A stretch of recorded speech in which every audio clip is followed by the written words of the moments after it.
Par la littérature, on fait de cette cruauté, de cette injustice, de ces douleurs, on en fait quelque chose de beau, quelque chose qui a du sens, quelque chose qui n'est pas vain.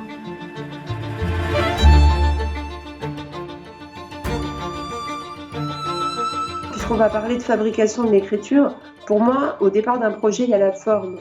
Beaucoup plus que le sujet ou ce que je vais dire. Ce que je vais dire m'apparaît une fois que je sais comment je vais le dire. J'ai toujours l'impression un peu que les livres, ils s'imposent à nous, on ne choisit pas trop ce qu'on fait. En réalité, on ne choisit pas ce qu'on dessine, on ne choisit pas ce qu'on raconte, on ne choisit pas ce qu'on écrit. Enfin voilà, le sujet s'impose, la forme s'impose aussi.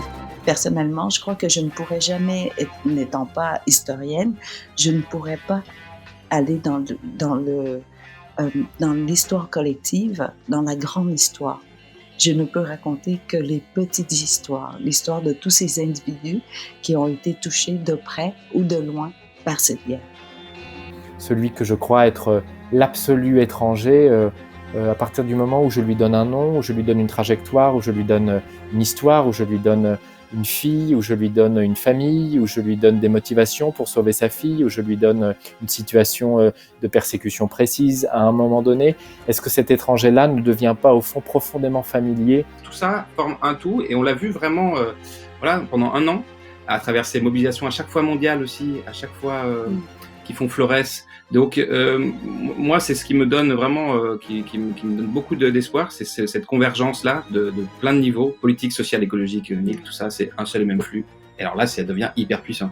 Pour moi, les auteurs qui sont capables justement de nous faire une incursion très forte dans le réel, tout en s'appuyant sur la fiction, c'est eux qui, d'une certaine manière, sont eux aussi des performeurs. On peut concevoir le noir que si on a de la lumière en opposition, en contraste, pour jeter là-dessus de la crudité, mais peut-être aussi un petit clin d'œil vers ce qui brille.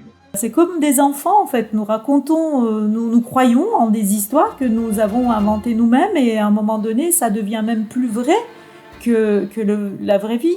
De ce qu'on peut appeler les pensées plates qui nous traversent et qui sont parfois assez riches. Il y en a une que j'ai tout le temps en tête, c'est à quoi tu penses ? Je pense que quand on est sur l'autoroute, on aperçoit de très jolis châteaux où on aimerait bien habiter et puis on se souvient qu'ils sont près de l'autoroute. Le dessin et l'écriture sont comme deux dents d'une même fourche.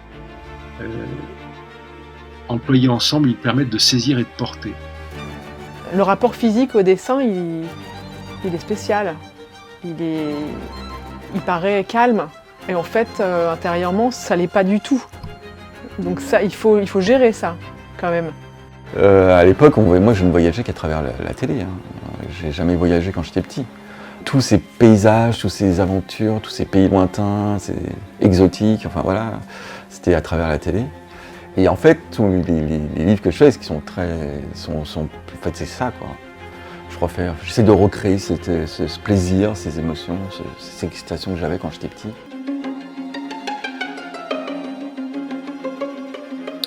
Je le fais en noir, mais ça marcherait avec une autre couleur aussi. C'est que moi, j'aime bien le noir et blanc.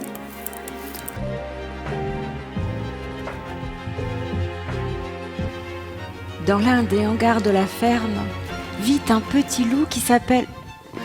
Comment dire ? Il ne porte pas de nom en fait. Il n'a qu'un numéro. Et cette somme d'histoires-là, peut-être c'est ça au fond...